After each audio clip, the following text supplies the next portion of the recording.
back here on the program. Nice to see you. Brad, you're familiar with this guy. Mr. Leto, how are you, man? What's going on? Nice to see you. Dude, you lost a lot of weight, man. I did lose 65 pounds. God, we'll tell you. No applause necessary. Yeah, no. You get enough, right? Yeah. Can you show us that MySpace Very page? disturbing pictures you have This here, is your MySpace page, bro. Oh, it's your that's fault. what that is. Do you even go on this thing? I don't go on this too often. Sometimes the guys in the band will check it, but we have a lot of people, I guess almost 300,000 friends. A lot of friends. We're a friendly band. This kind of friends, you might need some drugs to work through that. That's crazy, man. That's cool. But it's a sad day for MySpace, because MySpace, as you know, is a great place to find out about music. You can hear your stuff right there. Well, and the idea is now they're using software to stop people from posting copyrighted music. Basically, movies or songs on a major label. Interesting. If you got a MySpace page and you put this stuff up, it could be an issue for you, which is too bad, because a lot of people actually found out about bands, even your band, from MySpace. It's called MySpace. Okay, it's not called Your Space. Yeah, and you know, it's 30 Seconds to Mars was built on the foundation in the days of Napster and peer-to-peer, when that was a really new technology. And of course, we all know what happened as a result of that not being embraced by the record labels. Was a lot of confusion.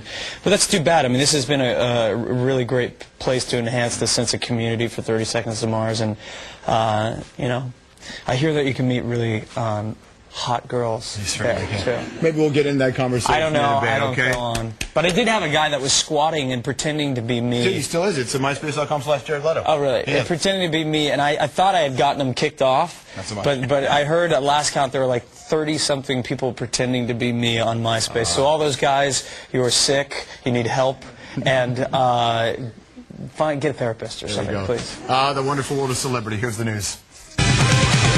You have very little old school cred when you play golf like that. You do. All right, time to get to our next guest right now. If I say his name, somebody might scream. Jared Leto? Yeah, you know, obviously big-time actor, big-time musician as well. Got himself another record right here. A band called 30 Seconds to Mars. We'll talk to him about that. He's got another film coming out too, which is a bit of a doozy. And this man put his body through hell to get into it. Listen, most actors, you know, if they got a pretty face, they milk it for all it's worth. Jared picks the kinds of parts where he usually gets the crap kicked out of him. All right, we'll talk about all that, but especially his new record. Leto's here in a moment. First, the bio.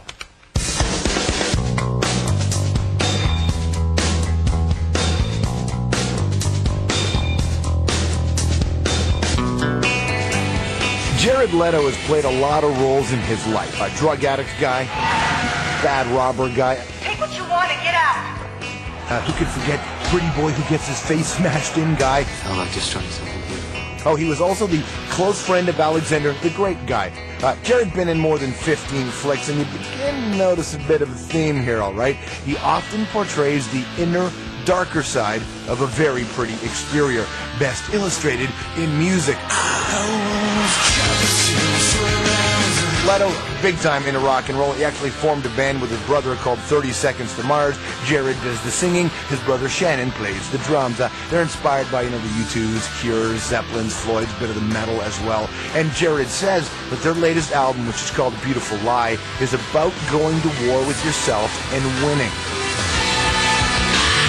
And while we're on the topic of battling inner demons, Leto's upcoming film, he says, is the most difficult film he's ever been a part of. It's called Chapter 27.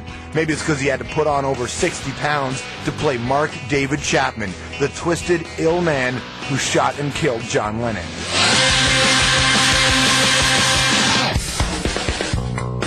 Now you know who he is. Jared Leto's here. Nice to see you, man. Nice to see you. How are you? I'm really good. Excellent. It's very nice to be back in Toronto. We love it here. We've come here so many times. We've been here already 4 times, just on this album alone. Well, it's funny when people think, oh, Jared Leto got a band now? Yeah. You signed like almost 10 years ago to a record deal. Yeah, it's been a really long time, and I was saying before that people come up now and are like, God, you guys blew up so quickly, and we're like, oh yeah, thank you very much. But it's been a really long time, and the album is really catching fire, and it's incredible to be a part of this ride right now. It's really cool. You know, when I saw you guys play, I guess we played the Horseshoe in Toronto.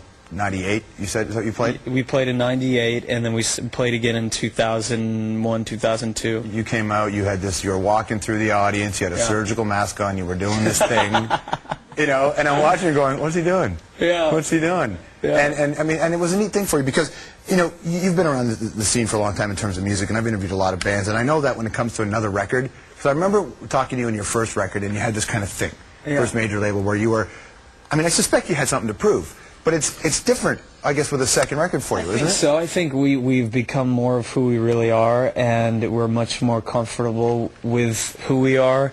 And this record was a chance for me as a songwriter to kind of put my heart on the table, and all of us really put our lives into this record in a very deep and passionate way. And I think that it's paying off because people are responding to it in a deep and passionate way. You know how records are made. I know how records are made. They know how records are made. Half the time when a band gets into a studio, it's people who aren't even in the band playing on the record. It's overproduced. The record company gets involved, and it generally is really prefab. How much of this was actually you, and if it wasn't, did you have to fight for that? None of it. It was actually a band from Puerto Rico called Menudo. Awesome. Well, they must have been doing something. Yes, and no, 30 Seconds to Mars is something that's